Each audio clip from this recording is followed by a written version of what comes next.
tapi ada juga kualifikasinya belum sesuai dengan kriteria yang dibutuhkan. Yang kedua opsinya adalah diberhentikan seluruhnya.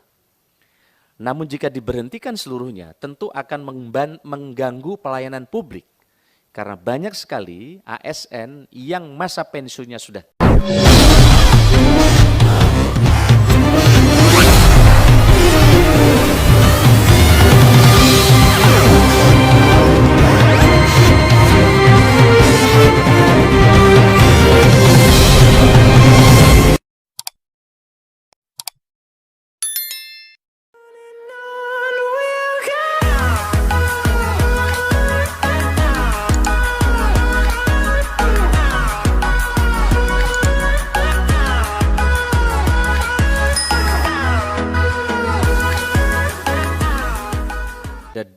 ada 12 instansi pemerintah pusat dan ada 108 instansi pemerintah daerah.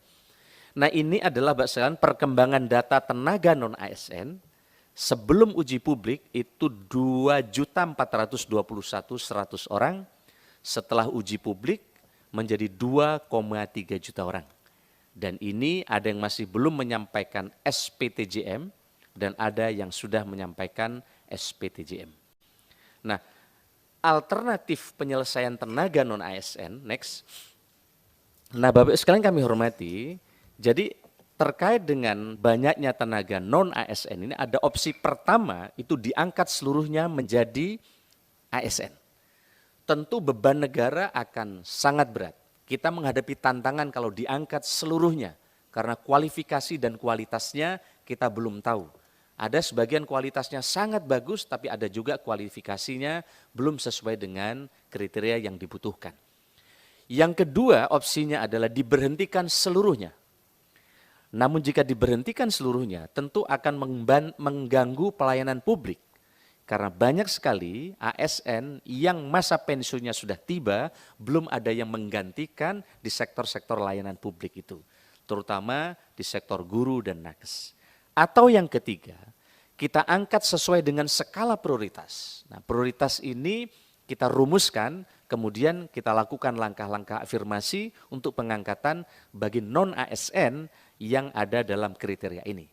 Seperti pendidikan dan kesehatan yang tahun ini menjadi skala prioritas kami. Nah, Bapak sekalian saya hormati, inilah kita telah melakukan pemetaan terkait dengan masing-masing PPK untuk melakukan pemetaan. Nah, penetapan jabatan prioritas ini, jabatan prioritas yang diberikan afirmasi untuk P3K, kita lihat kalau jabatan prioritas, mereka ke depan skenario-nya kita seleksi lewat P3K dan atau PNS. Tapi kalau jabatan non prioritas, itu berarti masuk jabatan non ASN, nanti kita carikan berbagai alternatif afirmasi. Kategorisasinya mulai pegawai profesional di BLU atau BLUT, tenaga pendukung KLD dan bukan jabatan ASN, atau outsourcing dan seterusnya dan seterusnya. Intinya kami menyiapkan skenario bahwa seluruh ASN ini, seluruh non-ASN ini yang berbakti kepada daerah, kita carikan beberapa alternatif yang mereka tetap untuk bisa mendapatkan pekerjaan.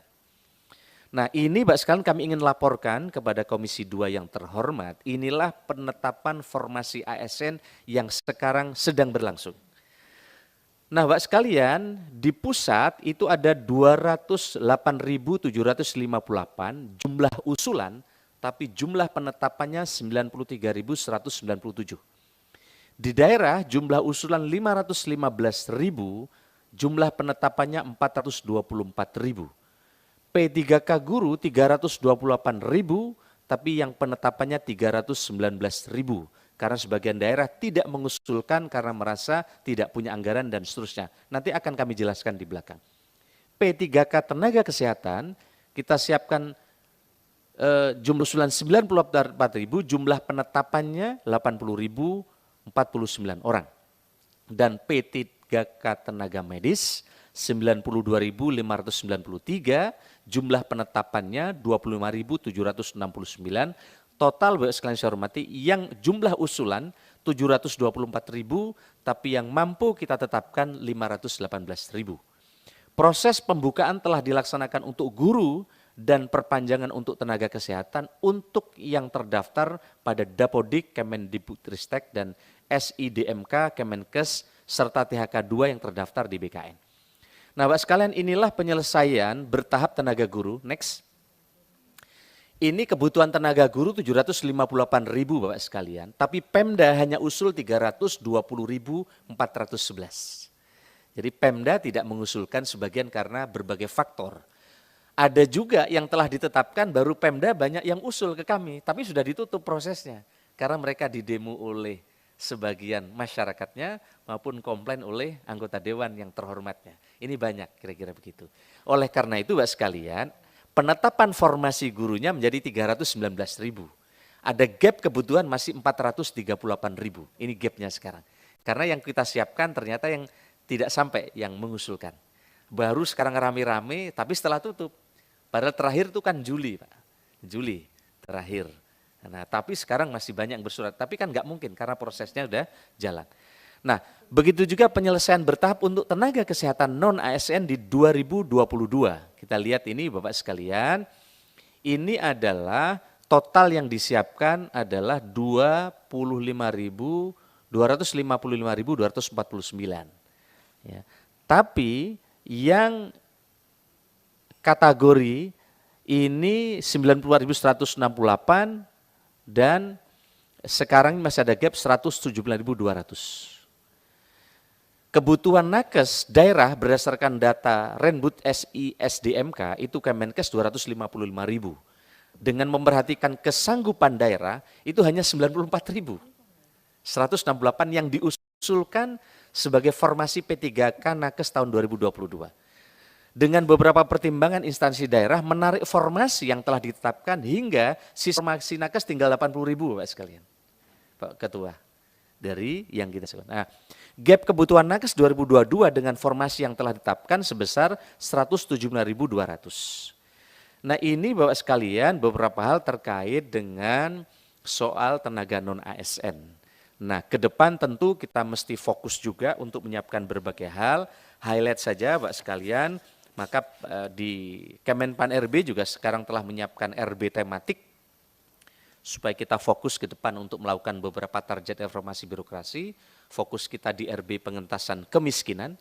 Tata kelola kita targetkan KLPD ini lebih fokus sehingga dampaknya kelihatan. Karena kalau RB-nya tidak fokus, dampaknya enggak kelihatan. Nah, kalau dampaknya kelihatan, mestinya kemiskinannya turun. Yang kedua, RB peningkatan investasi. Kalau tata kelolanya bagus, investasi akan tumbuh, lapangan pekerjaan akan tersedia. Begitu juga digitalisasi di administrasi pemerintahan, kalau digitalnya jalan, pasti pelayanannya akan lebih cepat, lebih murah, dan akan lebih transparan. Dan yang terakhir terkait dengan RB percepatan prioritas aktual Presiden, yaitu fokusnya di inflasi dan belanja produk dalam negeri.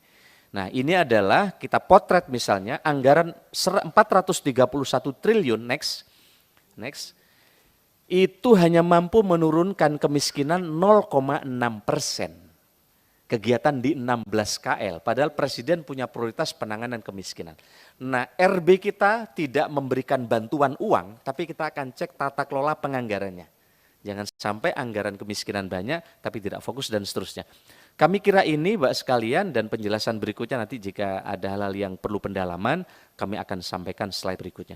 Kami kira ini Bapak Ketua dan pimpinan Komisi 2 DPR yang kami hormati dan seluruh anggota Dewan yang kami hormati. Terima kasih, selamat malam. Assalamualaikum warahmatullahi wabarakatuh. Santi, Santi, Santi Namo Buddhaya, salam kebajikan. Terima kasih Pak Menteri, Pak Abdul Azwar Anas yang sudah menyampaikan pandangan ke depan tentang langkah-langkah kita untuk status sebagai pegawai yang ada, terutama untuk non-ASN dan P3K.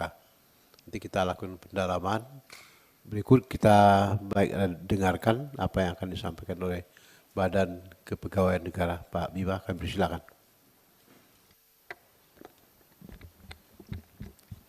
Terima kasih Bapak Pimpinan. Bismillahirrahmanirrahim. Assalamualaikum warahmatullahi wabarakatuh. Selamat malam, salam sejahtera untuk kita semua. Om Swastiastu, Namo Buddhaya, salam kebajikan. Yang terhormat pimpinan dan para anggota Komisi 2 DPR RI, yang terhormat Bapak Menteri Pan-RB beserta jajaran, dan para hadirin yang berbahagia. Puji dan syukur kehadirat Tuhan Yang Maha Esa, hari ini kami dapat bersilaturahmi pada rapat kerja dan rapat dengar pendapat antara Komisi 2 DPR RI dengan Kementerian Pan-RB dan BKN. Pada kesempatan ini kami mengucapkan terima kasih atas dukungan, saran, dan masukan dari Komisi 2 yang disampaikan selama ini. Pimpinan dan anggota Komisi 2 yang saya hormati, sesuai dengan agenda rapat pada hari ini, kami akan menyampaikan mengenai pendataan tenaga non-ASN. Kami awali dengan statistik ASN pada saat ini. Kalau kita melihat statistik ASN pada saat ini, jumlah PNS ada 3,9.556.018 orang. Sedangkan PPK yang sekarang ini sudah bekerja, sudah ditekan nomor induknya sebesar 359.163. Dari jumlah total itu, 54%-nya adalah wanita, sedangkan 46% adalah pria. Kalau kita melihat dari sisi usia, maka yang terbesar itu adalah PNS ASN yang berusia antara 51 sampai 60 tahun. Ini bulknya, jumlahnya paling besar, 1.494.994 orang. Pendidikan ASN, kalau kita melihat SD, SMP, SMA ini juga masih banyak. Di dalam ASN ini, yang SD masih ada 16.329, yang SMP juga masih ada 32.563. Kemudian yang pelaksana ini juga masih besar. Jadi 38% dari total ASN kita adalah pelaksana. Jadi ini gambaran ketimpangan yang ada dalam statistik ASN kita. Berikutnya. Ini adalah sebaran untuk tenaga guru dan tenaga kesehatan yang sekarang ada. Jadi semakin gelap warnanya itu semakin banyak. Jadi kalau kita lihat tenaga guru di Jawa dan tenaga kesehatan di Jawa itu jumlahnya lebih besar. Akan tapi ini bukan berarti ketidakseimbangan. Karena kalau kita melihat jumlah yang gelap di Jawa itu melayani lebih banyak orang daripada misalnya jumlah yang terang di Papua. Kalau di Jawa, ASN itu melayani satu orang ASN 50 sampai 70 orang. Sedangkan di Papua hanya melayani 10 orang. Jadi ini bukan berarti ketidakseimbangan, tapi distribusi yang memang tergantung dari jumlah populasinya. Berikutnya. Ini tadi sudah disampaikan oleh Pak Menteri, jadi dari awal tenaga honorer K2 itu 648.462. Kemudian pada 2013-2014 sudah ditetapkan NIP-nya 194.830. Ini merupakan kesepakatan pemerintah dengan DPR pada waktu itu untuk menerima sepertiganya. Jadi angka itu adalah angka yang telah disepakati bersama. Di tahun 2018 masih ada sisa yang ditetapkan NIP-nya sampai tahun 2020. Jadi ada sisa tenaga honorer K2 410.010 orang. Nah kemudian pada tahun 2021 juga telah diterima tenaga honorer K2 yang mengikuti seleksi P3K guru. Jadi ada 51.492. Dari yang mengikuti itu, yang lulus passing grade-nya ada 31.050 orang. Sedangkan yang ditetapkan NIP-nya 30.001 orang. Nah, jadi sisa tenaga honorer K2 saat ini ada 378.880 orang.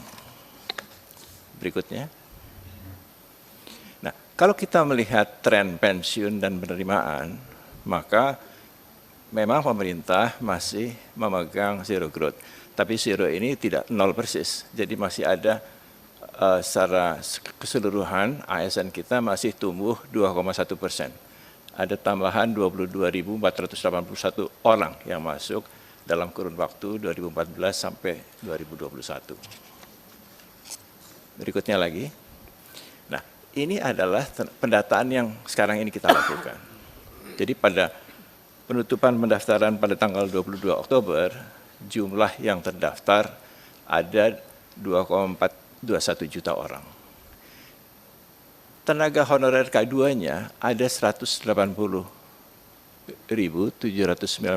orang. Ini memang akan menjadi pertanyaan, kenapa angka 378.000 itu yang